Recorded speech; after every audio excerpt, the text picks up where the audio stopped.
అప్పుడే అక్కడికొచ్చారు మెలిస్సా, ఆమె వెనక ప్రహ్లాద్. డేవిడ్ లేచి నుంచుని అక్కడ ఖాళీగా ఉన్న కుర్చీని ముందుకు లాగాడు మెలిస్సాని కూర్చోమని. అందర్నీ చూసి పలకరింపుగా నవ్వింది మెలిస్సా. టీమంతా రెడీగా ఉన్నారన్నమాట, నేను చెప్పేది వినడానికి అంది. నేను కూడా రెడీగా ఉన్నాను ఫోన్లో అన్నాడు ఆండ్రూ పెద్దగా నవ్వి. దట్ ఈజ్ నైస్ అంది మెలిస్సా. మీకు కాఫీ కావాలా? నేను తెచ్చుకుంటున్నాను మెలిస్సాని అడిగాడు ప్రహ్లాద్. తప్పకుండాను, పంచదార పాలు లేకుండా బ్లాక్ కాఫీ అంది మెలిస్సా చిన్నగా నవ్వి. ఎలా ఉంది పని అడిగాడు నారాయణరావు. మామూలే, పెరగదు తరగదు అంది మెలిస్సా. మారియో ఏమంటున్నాడు అడిగాడు శంకర్. మెలిస్సాకి కాఫీ కప్పిచ్చి తను కాఫీ తాగుతూ పక్కనే ఉన్న కుర్చీలో కూర్చున్నాడు ప్రహ్లాద్. ఆమె కూడా కొంచెం కాఫీ చపరించి నెమ్మదిగా అంది. మళ్ళీ ఇంకో 2 సెషన్లు జరిగాయి. మారియోని నా ఆఫీసులో దించి 1 గంట ఆగి మళ్ళీ వచ్చేది వెరోనిక. అతను కూడా నా దగ్గర ఇప్పుడు కొత్త లేకుండా మనసు విప్పి మాట్లాడుతున్నాడు. 1 నిమిషం ఆగి ఎలా చెప్పాలా అని మనసులో ఆలోచించుకుంటూ నెమ్మదిగా అంది. మామూలుగా మాట్లాడేటప్పుడు ఇంతకు ముందు చెప్పినవే మళ్ళీ మళ్ళీ చెప్పాడు. తను మెక్సికోలో గౌడలహర్ అనే ఊళ్ళో పుట్టి పెరిగానని, అక్కడ తన వాళ్ళందరూ ఉన్నారని, ఇక్కడ తనేం చేస్తున్నాడో తనకే తెలీదని, తన సమయమంతా వృధా అయిపోతుందని అంటాడు. తన పేరు హోసే మార్టినేజ్ అని, తన తండ్రి పేరు హొర్కే మార్టినేజ్ అని, తల్లి పేరు గ్రేసీ మార్టినేజ్ అని చెప్పాడు. అంతేకాదు, మా ఆఫీసులో అపాయింట్మెంట్ పుస్తకంలో హోసే మార్టినేజ్ అనే తన పేరు రాశాడు, కానీ మారియో అని రాయలేదు. వెరోనిక తన తల్లి కాదని, తల్లి తండ్రి అందరూ గౌడలహర్లోనే ఉన్నారంటాడు.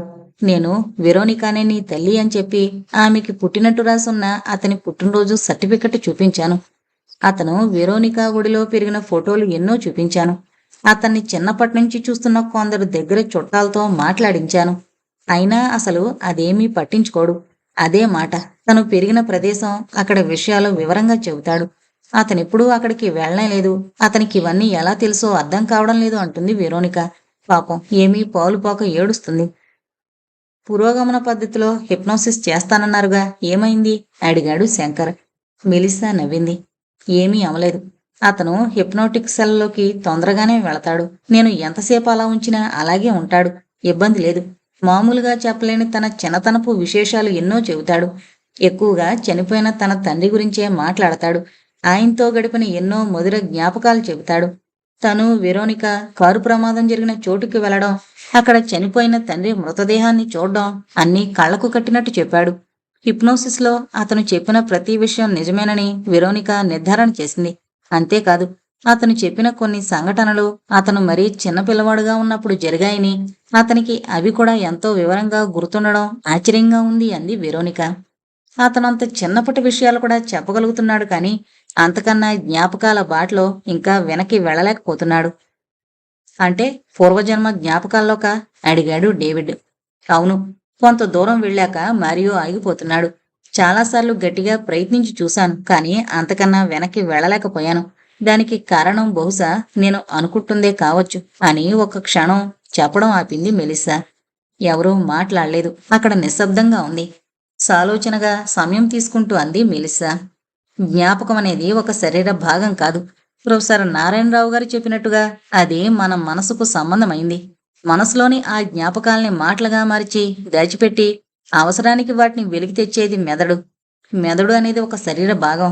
మనిషి జన్మ అయిపోయాక, అంటే చనిపోయాక, ఆ శరీరంతో పాటు దానిలో ఒక భాగమైన మెదడు కూడా కాలిస్తే బూడిదైపోతుంది. పాతి పెడితే మట్టిలో కలిసిపోతుంది. మనలో కొంతమంది నమ్మినా నమ్మకపోయినా ఇక్కడ కేవలం వాదన కోసం అదే మనిషి మళ్ళీ ఇంకో జన్మ ఎత్తాడనుకుందాం. అతని బుర్రలో ఉంది పాత మెదడు కాదు, కొత్త శరీర భాగం. దానిలో ఆ పాత జ్ఞాపకాలు ఉంటాయంటే డాక్టర్లు, శాస్త్రవేత్తలు అంగీకరించరు. ప్రహ్లాద్ అన్నాడు. అంటే పాడైపోయిన నా పాత కంప్యూటర్లోని మెమరీ దాని పాత హార్డ్ డ్రైవ్తో పాటే పోతుంది. కొత్త కంప్యూటర్లోని కొత్త హార్డ్ డ్రైవ్లోకి దానంతటా అది రాదు అంటారు. అందంగా నవ్వింది మెలిస్సా. అతని భుజం మీద చేయి వేసి సుతారంగా నొక్కి, బాగా చెప్పారు అంది. తను చెప్పింది మెలిస్సా సమర్థించినందుకు ప్రహ్లాద్ మొహంలో ఆనందం కనిపించింది. డేవిడ్ అన్నాడు, నేను ఒప్పుకోను. అదే ఉదాహరణ తీసుకుని కొంచెం ముందుకు పోదాం. మీ పాత కంప్యూటర్లోని మెమరీని ఇంకెక్కడో బయట సర్వర్లో ఒక చోటు అద్దెకు తీసుకుని దాచారనుకుందాం. దాన్ని మళ్ళీ కొత్త కంప్యూటర్లోకి దిగుమతి చేసుకోవచ్చు కదా. అప్పుడు అవే జ్ఞాపకాలు బయటకొస్తాయి కదా. ప్రహ్లాద్‌కి ఆయన చెప్పింది అర్థం కాలేదు. అంటే హాస్యానికి చెబుతున్నారు కదూ అన్నాడు. లేదు, సీరియస్‌గానే చెబుతున్నాను. మనిషి శరీరం నాశనమైపోయినా అతని ఆత్మ నశించకుండా అలాగే ఉంటుందనే వాదనుంది కదా. మరి ఇక్కడ మీ ఉదాహరణలో లాగానే ఆ ఆత్మే బయటున్న సర్వర్‌లోని మెమరీ అనుకుందాం. మళ్ళీ ఆ ఆత్మ ఇంకొక శరీరంలోకి ప్రవేశించినప్పుడు అక్కడున్న జ్ఞాపకాలు ఎక్కడికి పోతాయి అన్నాడు డేవిడ్. ప్రహ్లాద్‌కి ఆ జవాబు నచ్చినట్టుంది. తల ఊపాడు. మెలిస్సాకి అతని జవాబు నచ్చలేదు. ఇంకోసారి అందంగా నవ్వి ఊరుకుంది. అదే ఆమెలోని ప్రత్యేకత. యాండ్రూ అన్నాడు. డేవిడ్, అది ఆత్మ ఉంది అని నమ్మే వాళ్లకు చక్కటి సమాధానం. కానీ శాస్త్రం దానికి ఒప్పుకోదు. అలా చూస్తే డాక్టర్ మెలిస్సా చెప్పిందే సబబు కదా. నారాయణరావు చిరునవ్వుతో అన్నాడు. మన వాదనలు మెలిస్సా తన వృత్తిరీత్యా చేస్తున్న ఈ ప్రయోగాలకు అనవసరం. ఎవరి విషయ పరిజ్ఞానం వారిది. ఆవిడిలాంటి క్లిష్టమైన విషయాలలో ఎలా ముందుకు వెళ్ళి ఫలితాలు రాబట్టుకుంటుందా అన్నది ముఖ్యం. ఇలాంటి వాటిల్లో ఆవిడికి మంచి అనుభవం ఉంది కనుక అది ఆవిడికి వదిలేస్తే బాగుంటుంది. ఏమంటారు అన్నాడు. మెలిస్సా నారాయణరావుని సాదరంగా చూసి మళ్ళీ అందంగా నవ్వింది. అయితే ఇప్పుడు ఏం చేద్దామనుకుంటున్నారు అడిగాడు శంకర్. మెలిస్సా చిన్నగా నవ్వంది. నేను రాసుకున్న నోట్స్ని 4-5 సార్లు మళ్ళీ మళ్ళీ చదువుతుంటే నాకు మంచి సమాచారం దొరికినట్టయింది. వెరోనికాని పిలిచి కొన్ని వివరాలు సేకరించమని చెప్పాను. ఆ విషయాలేవి మరియోకి తెలియనివ్వద్దని కూడా చెప్పాను. కాకపోతే ఈ పరిశోధనకి ఇంకా కొంచెం ఎక్కువ సమయం పట్టేట్టుంది. అయినా పర్వాలేదు. మరియోకి సహాయం అందివ్వడమే నా లక్ష్యం. వెరోనిక ఏమంది అడిగాడు నారాయణరావు. ఆవిడికి అంతే. మరియో మళ్ళీ మామూలుగా స్కూలు పూర్తి చేసి కాలేజీలో చేరాలని కోరిక. అదే చనిపోయిన ఆవిడ భర్త కోరిక కూడాను. కాకపోతే నాకే ఫీజంత ఇచ్చుకోలేనేమో అని భయం. ఆ విషయం గురించి పట్టించుకోవద్దని, నాకేమీ ఇవ్వకపోయినా పర్వాలేదని చెప్పాను. నన్ను కావలించుకుని ఏడ్చింది అంది. నారాయణరావు బల్ల మీద ముందుకొంగి ఆమె చేతినందుకుని మృదువుగా నిమిరాడు. శంకర్ అన్నాడు.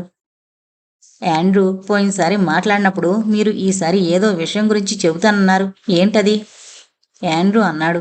ఇంకా ఆ కథ పక్వంలోకి రాలేదు. వచ్చేసారి చెబుతాను. అంతేకాదు, నాకు కడుపు కాలిపోతోంది. మీకన్నా ఒక గంట ముందుంటాం కదా టొరంటోలో. మేము ఆకలేస్తోంది. వచ్చేసారి మాట్లాడుకుందాం అన్నాడు. శనివారం పొద్దున్నే మళ్ళీ చీరాలకు బయలుదేరాడు సాకేత్రాం. సుశీలని రమ్మన్నాడు కానీ ఆమె రానంది. మీ పుట్టింటికే రానంటున్నావా? అదేంటి అన్నాడు సాకేత్రాం నవ్వుతూ. మా పుట్టింటికి కాదు, మీ చీరాలకి. అసలు మీరు కూడా వెళ్ళడం నాకు ఇష్టం లేదు. లేనిపోనివన్నీ నెత్తిన వేసుకుని ఎందుకిలా మనసు పాడు చేసుకోవడం, సమయం వృధా చేసుకోవడం? మీ ఆరోగ్యం గురించి ఏమాత్రం చూసుకోకపోతే ఎలా అంది చిరుకోపంతో సుశీల.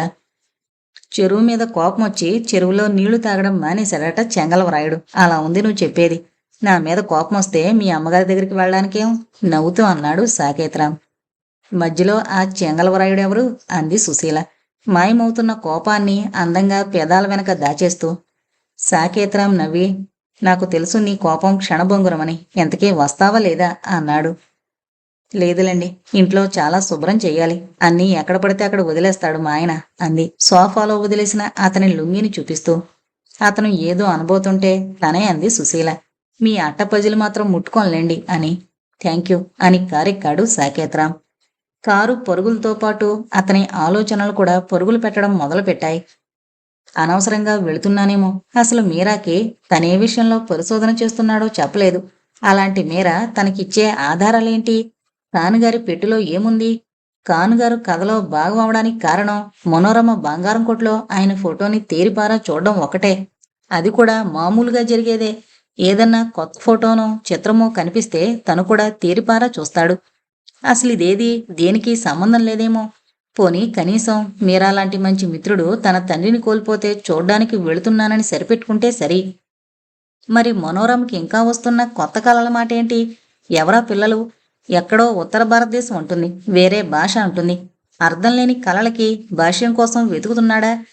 మనోరమకిష్టమైన స్నేహితురాలు చనిపోయిన సమయానికే కానుగారు చనిపోవడం ఏదన్నా సంకేతాన్నిస్తోందా? కేవలం కాకతాళీయమా? తనకి చిన్నప్పుడు ఏవేవో కలలొస్తుండేవి. తెల్లవారక కొన్ని గుర్తుండేవి. కొన్ని ఆ కలలతో పాటే మాయమైపోయేవి. ఎవరితోనైనా చెప్పినా నవ్వేవాళ్లే కాని ఎవరూ పట్టించుకునేవాళ్లు కాదు.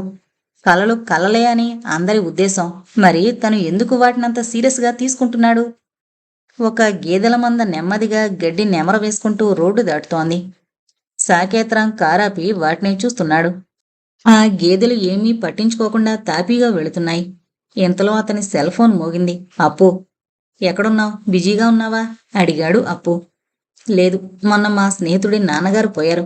అతన్ని చూసొద్దామని వెళుతున్నాను. సాయంత్రం కల్లా వచ్చేస్తాను. ఏంటి విశేషం?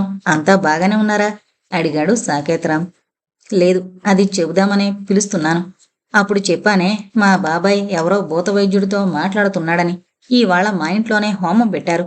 మనోరంకి తలంటి పోసి పసుపు పూసిన తెల్లచీర కట్టింది మా పిన్ని. ఒళ్ళంతా పసుపు పూసి హోమం దగ్గర కూర్చోబెట్టారు. ఆ భూత వైద్యుడు కూడా పెద్ద పొట్టతో లావుగా ముఖమంతా సరిపడా కుంకుమ బొట్టు పెట్టుకుని భయంకరంగా ఉన్నాడు. మనోరమ అతన్ని ఆ తతంగాన్ని చూసి బెదిరిపోతోంది. చెప్పడం ఆపాడు అప్పు. సాకేత్రాంకి ఒక పక్క ఈ అనాగరిక తతంగం చూసి కోపం, ఇంకో పక్క మనోరమకి ఏమి హాని జరుగుతుందో అన్న భయం ఒక్కసారిగా వచ్చాయి. లైన్లో ఉన్నావా? అడిగాడు అప్పు. ఉన్నాను, ఆలోచిస్తున్నాను. ఇంకా ఏం జరుగుతుందక్కడ? అన్నాడు. ఇలాంటివి ఇక్కడ మీ ఊళ్ళోనే కాదు, మా కేరళలో కూడా చేస్తారు. నాకు మాత్రం వీటి మీద నమ్మకం లేదు. ఇక్కడ వేప మండలతో కొడతారట, నిజమేనా? భయం భయంగా అడిగాడు అప్పు. ఆ మాటలు వినగానే సాకేతరాంలో కోపం ఒక్కసారిగా పెళ్ళుబికింది. అవును, నేను విన్నాను. దెయ్యం పట్టిందని భూతవైద్యుడు మంత్రాలతో తంత్రాలతో తంతులతో ఆ దెయ్యాన్ని వేపమండలతో కొట్టి తరిమేస్తాడని జనం నమ్ముతారు. ఇది ఆనాటి నుంచి ఈ కంప్యూటర్ యుగం దాకా తరతరాలుగా వస్తున్న నమ్మకం. అసలు ఒక విషయం తెలుసా నీకు? దేవుని నమ్మే ప్రతివాడు దెయ్యాలున్నాయని కూడా నమ్ముతాడు. అది మన హిందూ మతంలోనే కాదు, అన్ని మతాల్లోనూ ఉంది.